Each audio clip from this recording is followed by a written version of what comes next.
Assalamualaikum warahmatullahi wabarakatuh. Perkenalkan, nama saya Muhammad Korol Rifai, NIM 307. Di sini saya akan menjelaskan tentang prinsip operasional Gadai Syariah. Secara substantif, Pegadaian Syariah memiliki 3 prinsip yang bersumberkan pada kajian ekonomi Islam.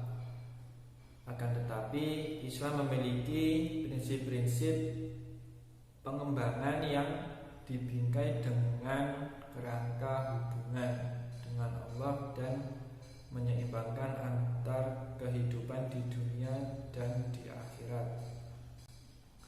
Prinsip-prinsip tersebut antara lain yaitu yang pertama prinsip tauhid, dan yang kedua adalah prinsip tolong menolong, dan yang ketiga adalah prinsip bisnis.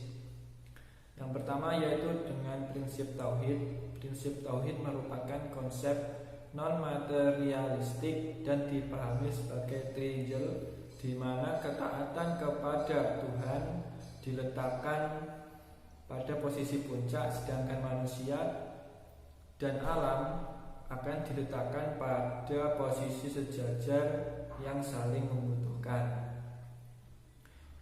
Sistem pegadaian yang dianut ekonomi Islam ini didasarkan pada 2 sifat, yaitu ada konsumtif dan produktif. Pembiayaan konsumtif dapat dilakukan dengan pendekatan yang pertama ada sistem pinjaman tanpa bunga atau pinjaman kebajikan. Yang kedua adalah menggunakan sistem keuntungan melalui jual beli. Yang kedua ada sistem produktif, yaitu sistem bagi hasil akad mudharabah dan akad musyarakah. Dan yang kedua yaitu ada prinsip tolong menolong. Prinsip ini saling membantu antar sesama dalam meningkatkan taraf hidup melalui mekanisme kerja sama ekonomi dan bisnis. Realitas prinsip ta'awun ini pada transaksi gadai mengindikasikan ikatan kuat antara tradisi manusia dengan agama yang muncul akibat konsekuensi logis terhadap perkembangannya aktivitas manusia yang bergerak secara cepat. Prinsip ini bisa meningkatkan taraf hidup manusia. Dan yang terakhir yaitu ada prinsip bisnis tijarah.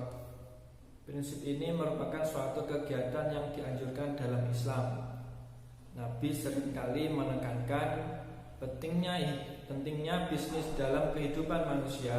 Namun demikian, dalam mencari laba harus dengan cara yang dibenarkan oleh syariah. Dengan demikian, ketiga prinsip di atas menjadi acuan dasar dalam pengembangan pegadaian syariah serta penerapannya, yaitu dalam kehidupan sosioekonomi. Pegadaian syariah sebagai organisasi keuangan yang mempunyai misi ganda, yaitu ada misi sosial dan misi komersial, sehingga harus menerapkan prinsip operasional yang sesuai. Penjelasan kedua yaitu tentang prosedur peminjaman di pegadaian syariah. Proses melakukan gadai pada pergadaian syariah ini tidaklah terlalu rumit. Berikut merupakan prosedur peminjaman dana atau uang di pegadaian syariah.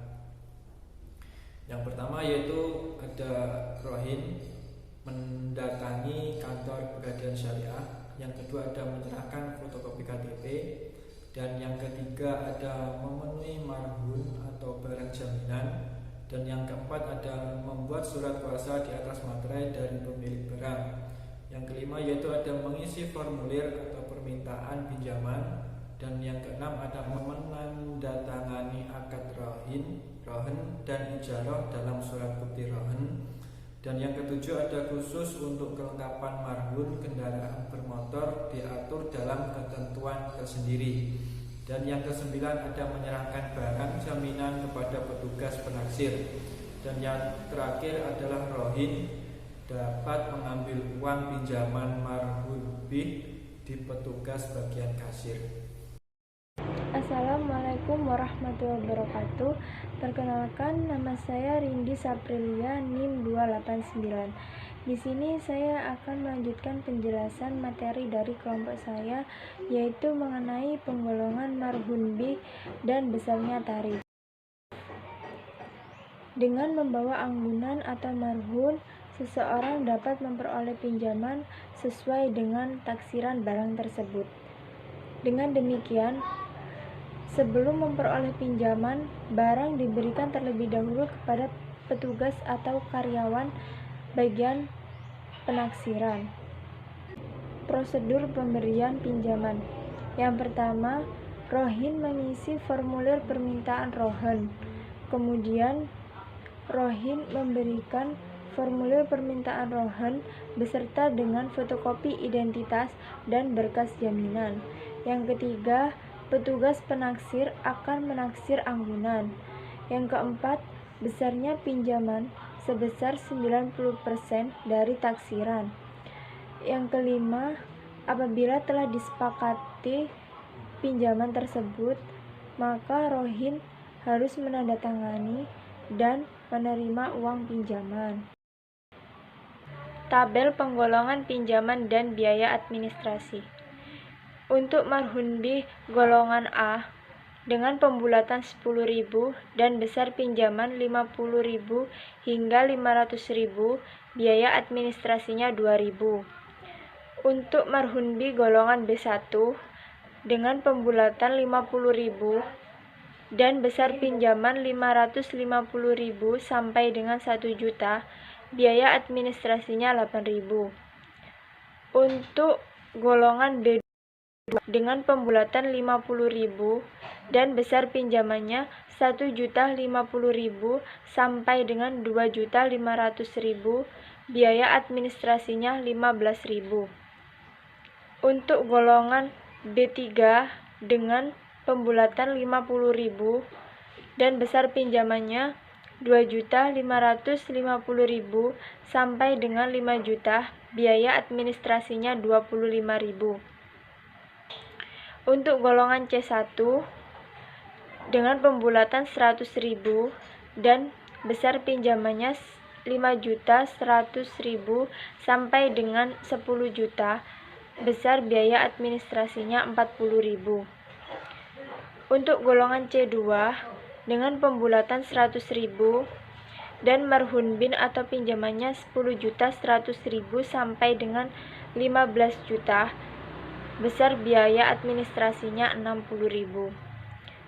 Untuk golongan marhun bin C3 dengan pembulatan 100.000 dan besarnya pinjaman 15.100.000 sampai dengan 20 juta ribu, biaya administrasinya 80.000.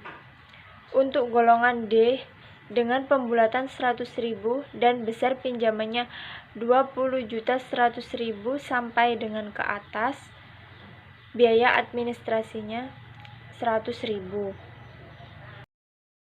Tabel presentase marhun bih terhadap taksiran.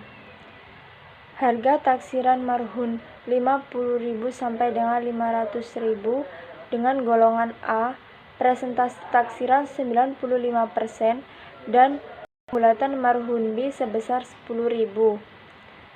Harga taksiran marhun 550.000 sampai dengan 1 juta, golongan B1, presentase taksiran 92% dan pembulatan marhun bih 50.000. Harga taksiran marhun sebesar 1.050.000 sampai dengan 2.500.000, golongan B2, presentase taksiran 92%, pembulatan marhun bih 50.000. Harga taksiran marhun 2.550.000 sampai dengan 5 juta dengan golongan B3, presentase taksiran 92% dan pembulatan marhun bih sebesar 50.000. Harga taksiran marhun 5.100.000 sampai dengan 10 juta, golongan C1 dengan presentase taksiran 92%, pembulatan marhun bih 100.000. Harga taksiran marhun 10.100.000 sampai dengan 15 juta, dengan golongan C2 besar taksiran 92% dan pembulatan marhun B sebesar 100.000.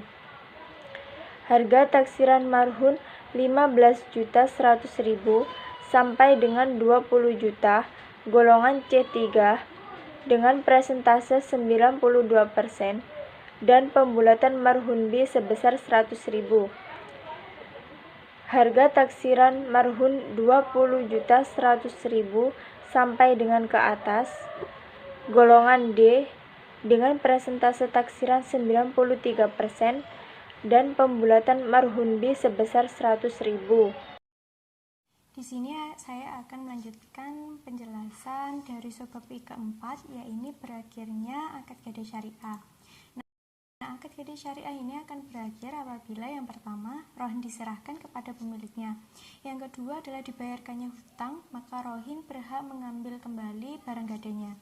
Yang ketiga adalah penjualan rohin secara paksa oleh hakim. Yang keempat adalah pembebasan hutang oleh murtahin. Yang kelima adalah pembatalan hutang dari pihak murtahin. Yang keenam adalah rohin meninggal dunia. Yang ketujuh rohin rusak ataupun sirna. Yang kedelapan adalah pemindahan kekuasaan, pemindahan rohin kepada pihak lain berupa hadiah, hibah ataupun sedekah. Dan selanjutnya adalah subbab yang kelima, yaitu kegiatan pelelangan atau auction. Nah, persyaratan penjualan marhun saat jatuh tempo ada beberapa syarat. Yang pertama adalah 1 minggu sebelum pelelangan dilakukan, itu harus diberitahukan kepada rahin bahwa marhun miliknya akan dilelang. Yang nomor 2 adalah ditetapkannya harga emas pegadaian pada saat pelelangan, yakni dengan margin 2% untuk pembeli. Yang nomor 3 adalah harga penawaran yang naik oleh banyak orang itu tidak diperbolehkan. Yang nomor 4, hasil pelelangan akan digunakan untuk biaya penjualan 1% dari harga jual, biaya pinjaman 4 bulan, dan sisanya dikembalikan oleh rohin. Yang nomor 5 adalah sisa kelebihan yang tidak diambil selama setahun akan dikembalikan kepada Baitul Mal yang terakreditasi. Ya, selanjutnya adalah ketentuan lelang rohin. Yang pertama adalah menetapkan prinsip kejujuran. Yang nomor 2 adalah memberi alternatif terbaik untuk semua pihak, yakni pembeli lelang, rohin, dan juga murtahin. Yang nomor 3 adalah tetap memberitahu rohin bahwa marhun akan dilelang. Yang nomor 4, pelaksanaan persiapan hingga administrasi lelang mengacu pada peraturan konvensional.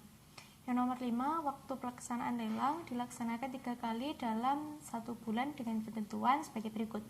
Yakni untuk tanggal akad di antara tanggal 1 hingga tanggal 10, maka lelangnya akan dilaksanakan sekitar tanggal 15 hingga tanggal 20. Untuk akad yang dilaksanakan tanggal 11 hingga tanggal 20, maka lelang dilaksanakan antara tanggal 25 hingga akhir bulan. Lalu untuk akad yang dilaksanakan pada tanggal 21 hingga 31, maka lelangnya akan dilaksanakan di antara tanggal 5 hingga tanggal 10 pada bulan berikutnya. Dan syarat nomor 6, yakni manajer cabang dapat menentukan 1 hari lelang dari tanggal-tanggal yang telah ditentukan pada poin 5 di atas sesuai dengan kondisi masing-masing cabang. Nah, sekian penjelasan dari saya. Penjelasan untuk subbab berikutnya akan dijelaskan oleh teman saya. Assalamualaikum warahmatullahi wabarakatuh.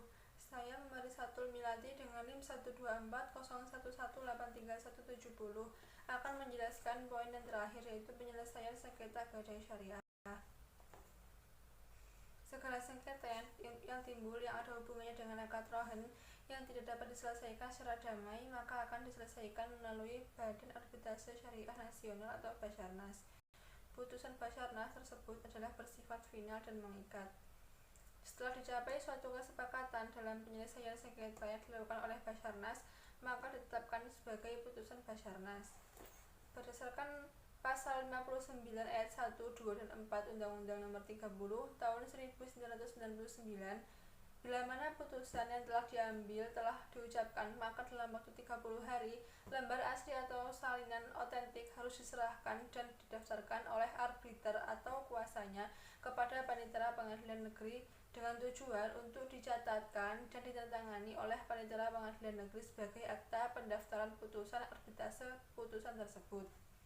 Apabila penyelesaian melalui Basarnas telah disepakati, maka pengadilan negeri setempat tidak memiliki kewenangan untuk memeriksa sengketa tersebut.